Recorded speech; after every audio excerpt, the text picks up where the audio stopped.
আজ নিউ ইয়র্কে এক গুরুত্বপূর্ণ আন্তর্জাতিক সম্মেলন শুরু হচ্ছে। ফ্রান্স ও সৌদি আরবের উদ্যোগে এই সম্মেলন আয়োজন করা হয়েছে মূলত ফিলিস্তিন ইসরায়েল দ্বিরাষ্ট্র সমাধানের বিষয়টি এগিয়ে নেওয়ার জন্য। তবে এই সম্মেলনকে ইতিমধ্যেই বয়কটের ঘোষণা দিয়েছে ইসরায়েল ও যুক্তরাষ্ট্র। কিন্তু প্রশ্ন হলো, কেন এই সম্মেলনকে এত গুরুত্বপূর্ণ মনে করা হচ্ছে? গত রোববার যুক্তরাজ্য, কানাডা ও অস্ট্রেলিয়া ফিলিস্তিনকে রাষ্ট্র হিসেবে স্বীকৃতি দিয়েছে, যা ইসরায়েলকে ক্ষুব্ধ করেছে।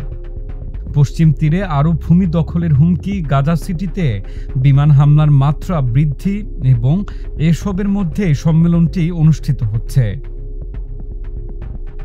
জাতিসংঘ সাধারণ পরিষদ ইতিমধ্যেই একটি ৭ পৃষ্ঠার ঘোষণাপত্র অনুমোদন করেছে, যেখানে সময়সীমা নির্ধারিত কার্যকর পদক্ষেপের রূপরেখা দেওয়া হয়েছে। ফরাসি পররাষ্ট্রমন্ত্রী জেন-নোয়েল বেরো বলেছেন, যুদ্ধবিরতি, জিম্মিদের মুক্তি এবং মানবিক সহায়তার প্রবেশকে মূল অগ্রাধিকার দেওয়া হয়েছে।